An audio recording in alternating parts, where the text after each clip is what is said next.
Okay, this is the audio commentary for my final major project titled Inside the Looking Glass, and this is going to be me talking through the full Unity build, going through certain systems, how it was made, and general just the scene layout and everything that's involved in the whole progress. So I'll start by showing the opening scene, which is this part is quite simple overall. It's simple like a moving title screen, as you hear, like you see the main title here, and then there are the opening credits that will appear as soon as a player presses the start button here. And while also pressing the start button, it will actually trigger the network manager, which is the code used to access the Photon Pontoon network, which basically just creates a room with a max of how many players stay here, as you see on the side here. And this particular button will also trigger the particular intro title and also introduce the last button to essentially enter the whole experience, which will just say enter multiverse, as you can see in the full gameplay of the experience.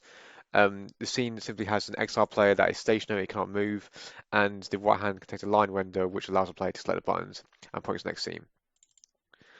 And if we load up the primary scene of the game, you can see here that this is what it looks like technically when a player first enters the game. Is because to try and make the game much more like essentially load quicker, I've made sure that each second is kind of sectioned off and it will load only when the player enters that particular area, and then the previous area they were in will unload. So when the player enters the experience, they will fade in to this XR Origin rig here. Each player uses the same rig because using Photon Pond 2, they essentially access the exact same game, but then each XR Origin actually has a multiplayer network prefab, which you can see here in the resources folder. Essentially, it is this here, which is what each player character has, where it's basically like having this little floating head that using this particular netplayer script, this particular element will track the head position, the left hand position, and the right hand position. Those three elements are what I can do at the moment due to time constraints for what we're able to achieve. And it will also trigger, also capture the animations as well of the players squeezing the controllers. And this is the data that gets sent over the network to your player, and then the XR origin stays in the scene because I found that when developing the experience, most time the headsets couldn't differentiate one another, so you had two headsets in one scene would result in the players essentially just controlling one another, and I couldn't really have that happen, so I had to find a workaround which was basically to track what was happening. And so if I go back to the main scene, yeah, so players will start in this opening tutorial. This area actually is a kind of tutorial where each player will spawn in its exact position here. There was some of the rule that there was instructions to simply get on the basic controls. The game is quite simple in nature and will only really use the walking, turning, grab and release, and selecting certain items in the area. You'll also see certain instructions which says to wait for the second player and then decide who's playing on player two. And once decided, one of the players then walk through either player one door or player two door.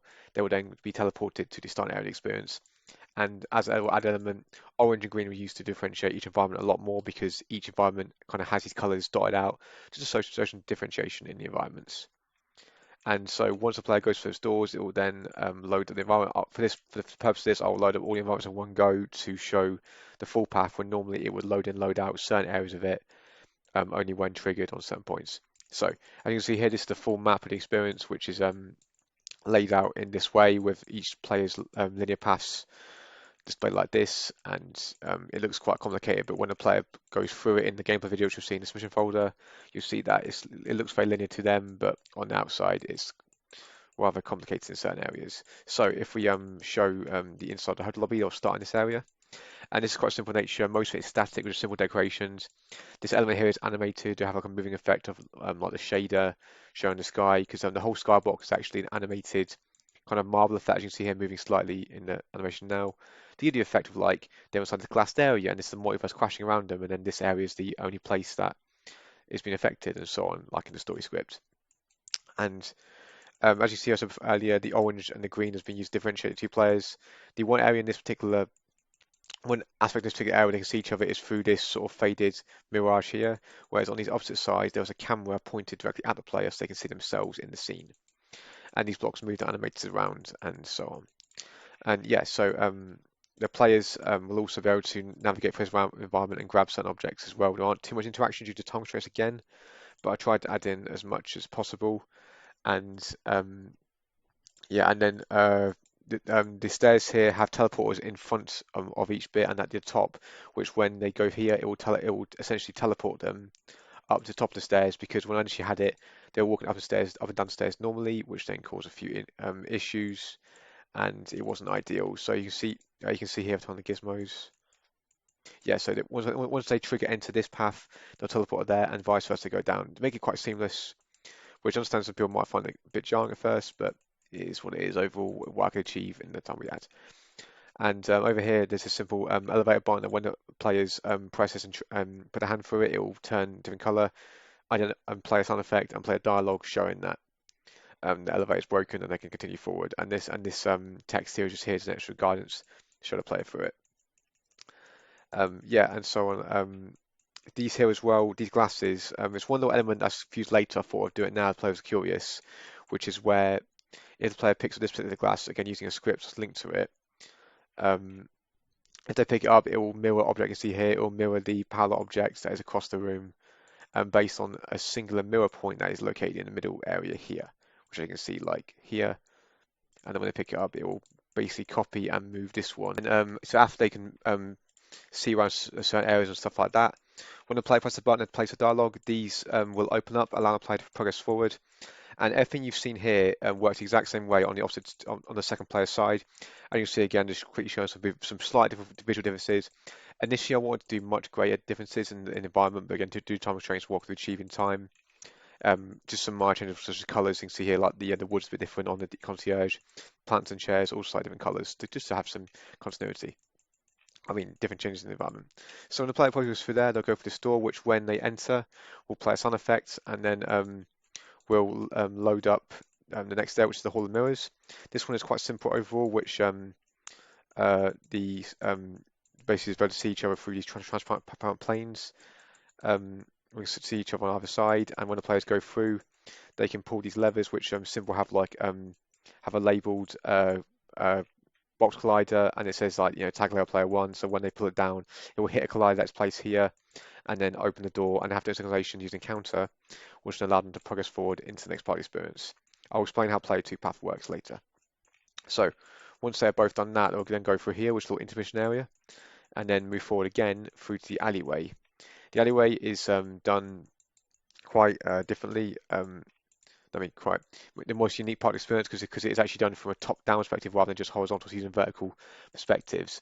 And the way this was achieved was the actual XR rig has a lot of functions that are turned off, that triggered during certain parts of the experience. So as you can see on the right-hand side, there is a reverse gravity script, which essentially, yeah, like Mike says, it just isolates the gravity and changes it for that one particular object it's attached to, and using them like this, like just changing the force to -40, so and it ends up pulling up the player in the opposite direction, which works quite well using based on the capsule's rigid body.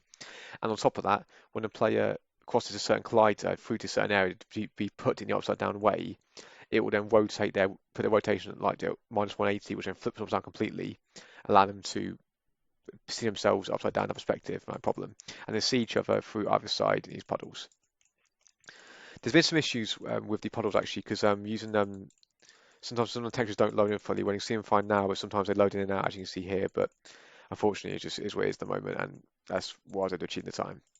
And these boxes is now part of the gameplay experience, which also have the attached, as I mentioned earlier, of the glasses mirroring each other, where it's got an object that's the main point, the secondary object that's the mirrored object, see below here, this object, and then the mirror point, which is in between both. So when they pick it, when this moves up, it will then copy and do exact like exact mirrored of what that object's doing, and get the players can interact with the objects on their side that are solid like these three.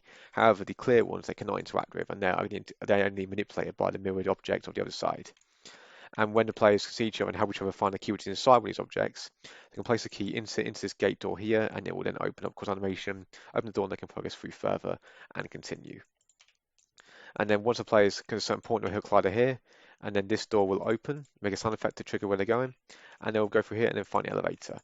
As you can see here, the players are instructed to try and enter the elevator at the same time because, again, with a photon network, there's been some limitations and some problems with trying to get the things to sync online.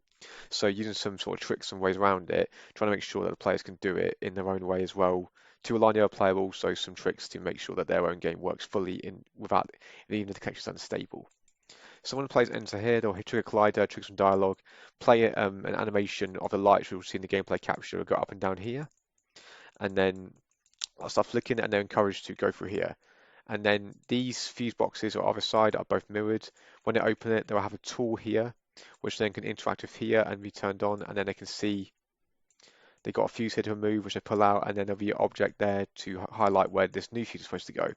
You can see here as well that there was some faded objects on top of these, such as these, which actually will copy what the opposite players want to do. And I mean, more on this side, they give a sort of feeling of like um, seeing the other player in your own eyes, what they're doing as well. So give a big guidance, maybe trying to possibly compete or trying to be as speedy as they are in some way. And yeah, that's simply it. And once I place a fuse in here, it will trigger the last event, which will be some extra dialogue and some music changes. And then over time, the doors will open using some animation that opens such as this, and they'll be encouraged to again go forward. The elevator does in the scene look like it's moving, but what it actually is in actuality is when the players enter, like I said, where certain bits load in. When they go in, it will turn off everything here, obviously except for the elevator, so that will stay there, and then the hotel rooms will appear around it. So it appears like the players moved up based on the animation of the lights, but they've actually not. They just stayed stationary, and then it looks like they've loaded this new area. So when the players go through, that they'll be able to go through these doors as they pass certain clouds in this area. It will trigger these doors to slam open, and they're encouraged to go in this room and look around, try to find the object. And there's 3 rooms on each side. Each can see mirrored, as you can see here, on both areas. Yep.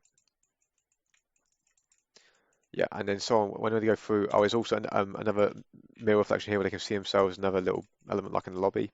When they go through here, they'll find a final object, which would be in this case a green cube on the player one side, player two side, and an orange cube on player two, on one side. These have animations which play, like you see here, which will turn on now, which cause like make it sort of very obvious that it's very otherworldly and doing something strange. You should really like try and get it. And the dialogue will also tell you to try and interact with it and grab it as well. So when you touch it, it will then load and end the game, and then load up the closing menu scene, which I'll show later. And the XR rig actually has an intro wipe that plays essentially like this, which allows the player to sort of like fade in and then see the environment afterwards. There's also a glitch effect which plays, which I'll explain in a minute, where essentially it's like a very like glitching effect that'll go over the screen. Now, the way that player two, I've gone through the whole thing of how the sort of game is played all the way through, but when it comes to player two, this is the more unique part of how this sort of is built and works, which I'll show now. If I turn everything on. All this. So these ones are simple. Any area where it's a horizontal or horizontal reflection, you know, in the terms of having the story, like elevator, this is simple to achieve this because you see here. So player two goes through here, and you see they have a function on their side as well. But when you take a look at it, the main actual gameplay takes place off to the side. So to achieve this, there are colliders in place, which I've labelled in this build as switches. And as you see here, there's a bunch of these. When a player crosses these particular switches, such as here, that this switch in particular will teleport them over to this area here, so they'll appear in front of the player. But to make it seamless, that glitch effect will play as the player crosses that to then teleport them without them realizing, but then also cause like a visual distortion to then hopefully make them notice. And the glitch works in the story because they're playing Android characters and it's like a signal of being sent to this glass zone. So it's using like a playful way of, you know, saying that the like the connection's breaking, and so that's why it's too glitch for experience. Player one experiences these as well at the exact same point, except they are not teleported. Just for consistency, if they do 2 playthroughs of the game. The most trickiest one was the second trigger, which of course they go for here, and this is where it turns on all the upside down elements where they need to go through this bit here. Where we teleport into this room, they will gravity switch and they reverse upside down, and then they can progress the experience like normal. However, one problem is that the controls inverted for continuous move provider, and there's not really an easy way to fix this that I could find anyway. So unfortunately, when experiencing, I have to explain to people that that particular part it's not game breaking, it's just more annoying that your controls are mirrored or not mirrored, inverted. This particular bit for just for player two. So you could argue it's a story element of like maybe some glitches again, having the way Android character where he's moving wrong. But in the time I had, I couldn't really incorporate it in. But I can add that as a later additional thing if I really wanted to continue this method more and couldn't find a solution to it. But it does look seamless when a player goes through. They can see that they're the right way up in their eyes and see the other player reflected below them, which is what I want to achieve. And whilst not perfect, it does work quite well. And yeah, again, and then once they pass through all that, they go for a switcher again, the first switcher, which is on this side over here, and they'll teleport to the opposite side of the elevator once again with the glitch effect. And they'll continue through it as they would normally. And that's actually how the Palm experience was built, actually. It's quite simple in nature with a lot of few complicated or clunky bits, and interactions were made sure to each contain what's called a photon pun view or a transform view, which basically sends that data of anything moving or anything being changed over the network so that the other player can see it. Yeah, which is quite tricky using this free software, but I'm happy with what I was able to achieve in the time we had. So, like I said as well, when the player touches these two cubes, it will then load in the final aspect of the game, and which I'll load in here. And then this is quite simple to the uh, the opening menu, which is simply to enter the scene, and then some credits text will play, and some music will change as well. And yeah, it will play for the whole thing, show you created by voices and a little message, and then the experience will end, and then load back into start scene again, allowing the player to continue playing forward. And yes, overall, this is the whole sort of talk through of the whole experience. I hope this was everything that explains it, covers it fully, and it was obviously interesting to hear about as well. And yeah, thank you.